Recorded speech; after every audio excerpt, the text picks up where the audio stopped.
simpleng point of clarification lang po sa prosecution.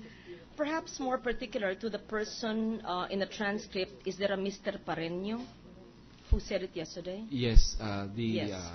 Private prosecutor. Maski sino po, pero dahil ito po ay sa statements ni Mr. Pareño, tungkol lang po sa 2 araw na natin pinapanood na mga video na pinapanood niyo po sa amin. Gusto ko lang po malaman, Mr. Pareño, anong oras ba ang business hours ng Korte Suprema? Your Honor, sa akin po pagkaalam hanggang 4:30 p.m. po sila. Can you verify? Understand it is 8 a.m. to 5 p.m. Official office hours is 8 a.m. to 5 p.m. Usually, Your Honor, when we're trying to file at 4:30, it is closed. Yes. But we will verify that, Your Yes, Honor. yes. We want to establish the office hours, and I wish you would answer me with not usually, because we want to establish a fact, not what is usual practice. Yes, Your Honor. We will submit a manifestation to that effect. No, I don't Compliance. need to. You don't have to labor with a manifestation. Just give me the answer now. You can just call, and you should have had that information because you discussed that for 2 days. Yes, Your Honor. You're correct, Your Honor. It's 8 to 5 officially. That's why do not rely on usual. You should rely on what is a factual basis. Because my questions are so simple, I just want to understand, dahil 2 araw nyo pinapanood sa amin yung video. Because yesterday, you established, based on the transcript, the rationale for showing us the video. Isa po sa inyong sinabi, ang kadahilanan ng video yan, in your own words, para patunayan, tinatagalog ko na lang, na yung respondent ay ginamit ang kanyang puwersa para i-extend ang panahon ng office hours sa Korte Suprema para makapagbayad ng cash bond para mag-grant yung TRO. That is on page 27 of the transcript. Tinagalog ko yung English na transcript.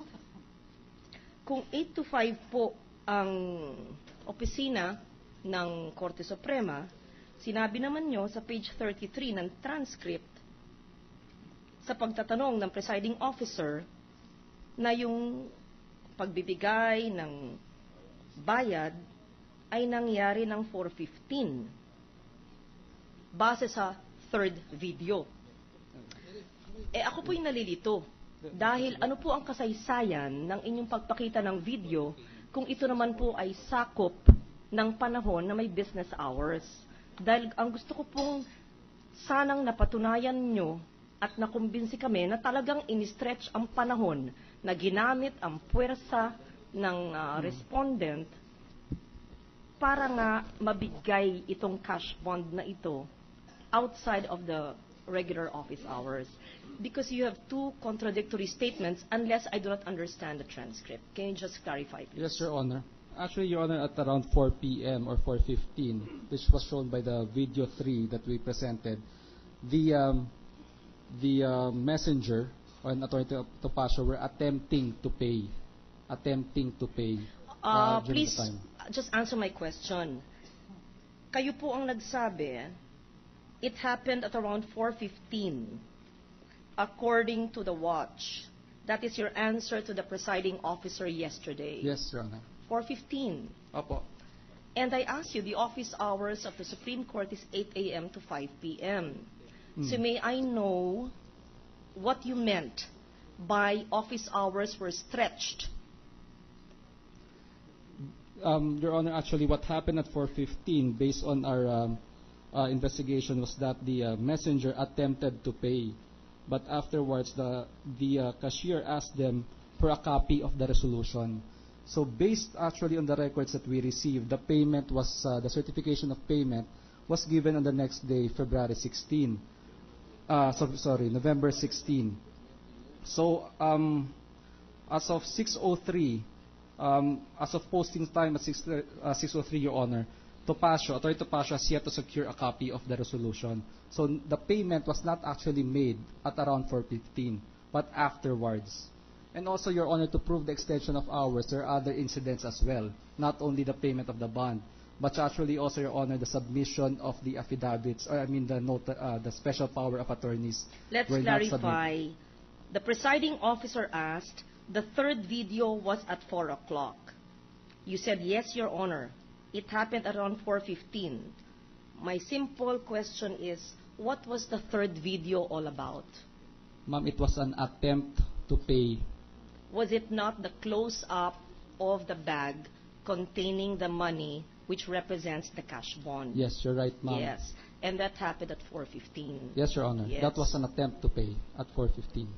Was there any payment made? The payment was made subsequent to that. Which was what time? Based on our, it happened at around, Your Honor, based on our recollections, it happened around 6:03. But you did not say that yesterday. 6:03 of what day? November 15 also, Your Honor. November 15. What part of the transcript did you say that yesterday? Because he said yesterday 4:15. When we manifested that, ma'am, Your Honor, we were referring to the attempt to pay.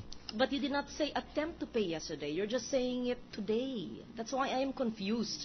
Because I read the transcripts of the days past, and I compare it to your allegations on page 27 to what you actually said transpired, which is on page 33.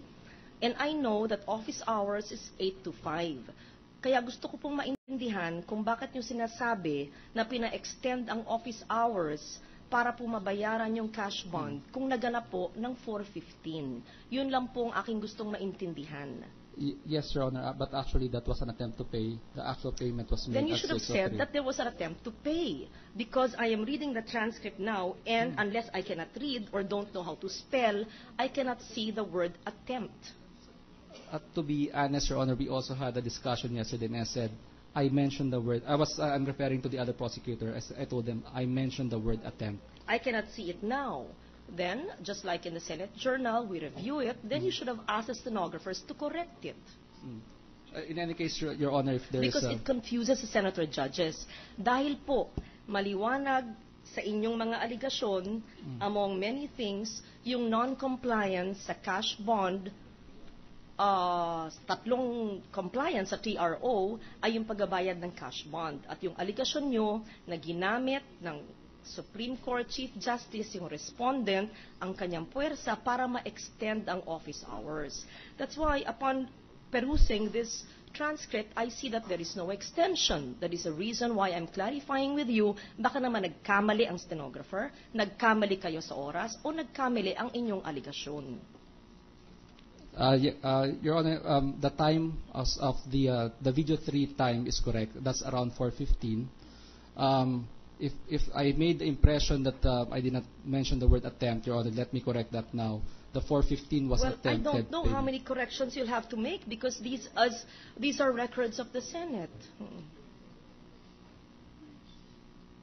On another page. 17, how can it be on page 17? In another page.